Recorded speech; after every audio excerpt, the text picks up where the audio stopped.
26년 경기는 좀 활발해지려나? 26년 한국 살아남을 수 있겠지? 여러분 안녕하세요. 벤티지 위클리 브리핑 조승현입니다. 오늘은 한 문장으로 시작해 보겠습니다. 연준은 싸우고 트럼프는 웃고 중국은 판다. 이 세 가지 문장 안에 2026년을 향한 세계 경제의 새 전선이 들어있고 그 한가운데 한국이 끼어 있다는 사실. 25년 마무리와 26년 미리 보기까지 준비했으니까요. 오늘도 끝까지 함께 해주세요. 12월 10일 연준은 25년 마지막 FOMC에서 3.75 내지 4%에서 3.5 내지 3.75%로 기준금리를 내렸습니다. 하지만 이번 회의에서 진짜 중요한 건요, 얼마나 내렸느냐가 아니라 어떻게 결정됐냐입니다. FOMC 투표에서 3명이 금리 인하에 반대표를 던졌습니다. 통상 투표권자가 최대 12명이라는 걸 감안하면 적지 않은 숫자죠. 이건 이렇게 읽을 수도 있습니다. 겉으로는 합의된 결정이지만 속으로는 온도차가 꽤 크다. 금리 경로에 대한 시각차가 꽤 깊다는 신호에 가깝습니다.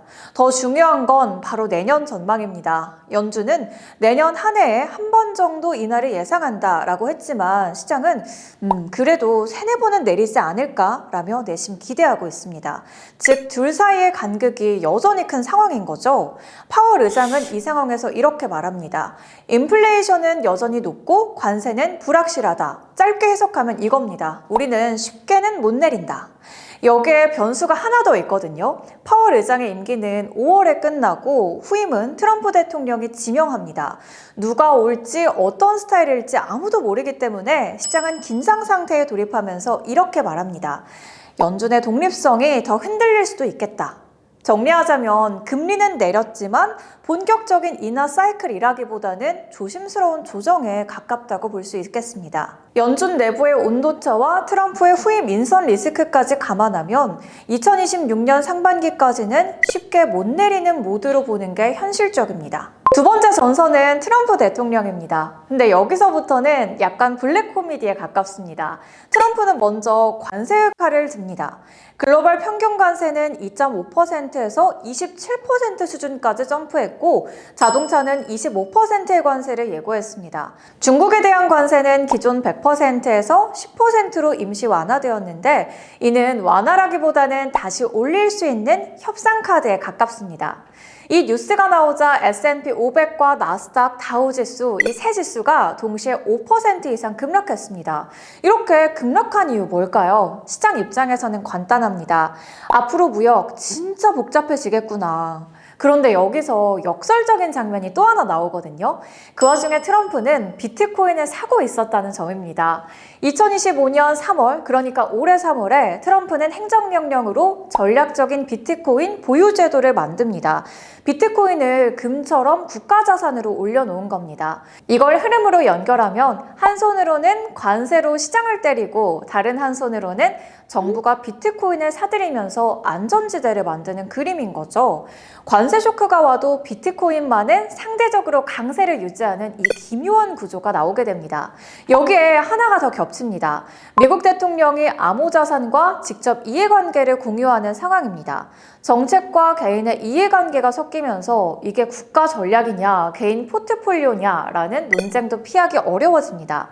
정리하자면 트럼프의 전략은 실물과 무역에는 불확실성을 키우고 동시에 비트코인에는 국가 프리미엄을 얹어주는 구조이며 그래서 주식과 실물 경제 쪽은 변동성이 커지고 비트코인과 암호자산은 정치 프리미엄이 붙는 시대로 들어가고 있습니다. 그렇다면 요즘 세계 경제에서 빼놓을 수 없는 무역과 기술 부분에 대해서도 이어서 말씀드려 볼게요. 전 세계 1000만 투자자가 사용하는 해외 거래소 벤티지 마켓. 지금 가입하면 연 13% 이자 지급 이벤트와 크레딧 보너스가 제공됩니다. 유튜브 프로필 설명칸에 있는 벤티지 마켓 등록하기를 통해 단 10초 만에 가입하세요. 세 번째 전선의 축은 중국의 무역입니다. IMF의 12월 10일 자료를 보면 중국의 성장률은 5%입니다. 이 중에서 1.1%포인트가 남에게 팔아서 나온 성장인데요. 중국은 사상 처음으로 1조 달러 무역 흑자를 기록합니다. 이걸 한 문장으로 요약하자면 집은 못 팔았지만 대신 전 세계 시장을 잠식했다고 할 수 있겠는데요.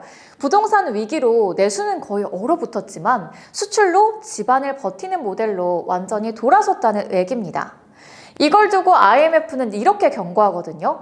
중국의 수출 초과가 계속되면 세계 무역의 불균형이 심화되고 부동산 문제만 봐도 7천억 달러 이상 추가로 투입해야 할 수도 있다. 즉, 내수는 스스로 못 살리니 바깥에서 더 많이 벌어오겠다는 선택이고 그만큼 다른 나라의 제조업의 숨통은 더 조여진다는 뜻입니다. 여기에는 당연히 한국 제조업도 포함되겠죠? 세 번째 전선의 다른 축은 기술과 산업 구조인데요. 대표적인 예로 엔비디아와 테슬라를 들 수 있습니다. 엔비디아는 AI 슈퍼사이클의 정중앙에 있는 기업인데요.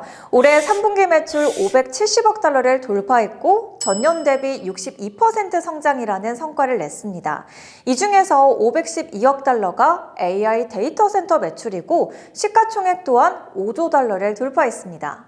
젠슨항 CEO는 이렇게 말합니다. AI는 버블이 아니다, 변환적이다. 말 그대로 판을 통째로 바꾸는 기술이라고 보고 있는 거죠. 반대로 테슬라는 또 분위기가 다릅니다. 12월 8일 모건 스탠리는 자동차는 더 이상 성장 산업이 아니다라며 바이에서 홀드로 의견을 낮췄습니다. 같은 기술주인데 엔비디아는 AI 때문에 돈이 터진다고 하고 테슬라는 자동차 경쟁 너무 치열해서 숨이 막힌다고 말합니다. 이 대비는 이런 뜻으로 해석할 수 있습니다. 내년 이후에는 테크냐 아니냐가 아니라 어떤 테크냐에 따라 운명이 갈리는 시대가 온다. 정리하자면 AI와 반도체 그리고 인프라 쪽은 여전히 돈이 몰리고 전통 제조와 완성차 중심 모델은 점점 성장성에 의문이 찍히는 흐름입니다. 즉 같은 기술업계에 있더라도 어느 쪽에 서 있느냐에 따라 완전히 다른 미래를 맞이하게 되는 구간에 들어와 있다고 할 수 있습니다. 이제 한국의 상황도 함께 살펴볼까요? 한국 경제는 지금 압박과 기회가 동시에 오는 구간에 있습니다.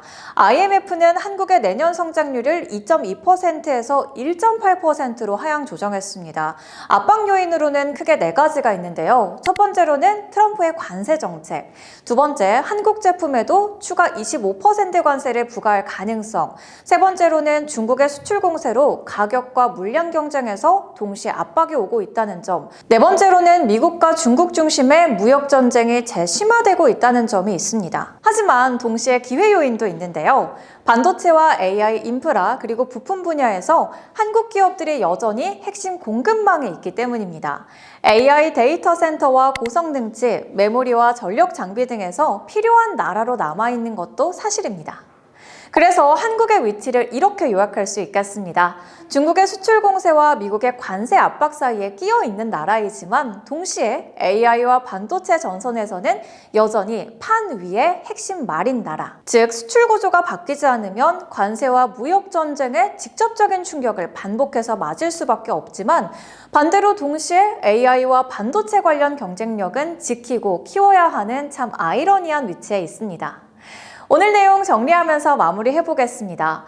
연준은 금리를 쉽게 내리지 못하는 상황이고 트럼프는 관세와 비트코인을 동시에 흔들고 있습니다. 중국은 내수 대신에 전 세계를 상대로 판을 키우고 있는 중이며 기술과 산업은 AI와 그 나머지로 갈라지고 한국은 그 사이에서 버티면서도 길을 찾아야 하는 시기입니다. 겉으로는 아직은 큰 위기 같지 않을 수 있지만 금리와 관세, 기술, 무역이 동시에 재배치되는 조용한 격변의 초입에 와 있다고 보는 편이 더 맞을지도 모릅니다. 오늘 벤티지 브리핑에서는 복잡하게 엉켜있는 금리와 관세, 기술, 무역 이야기를 구체적으로 살펴봤는데요. 여러분은 앞으로 이 복잡한 경제가 어떤 방향으로 흘러갈 거라고 생각하시나요? 댓글로 여러분의 의견 남겨주시면 함께 이야기 나눠보겠습니다. 생생한 세계 경제 이슈를 다루는 벤티지 위클리 브리핑, 오늘도 도움이 되셨다면 구독과 좋아요 그리고 알림 설정까지 부탁드리고요. 저희는 다음 주에도 더 알찬 내용으로 돌아오겠습니다. 감사합니다. 안녕!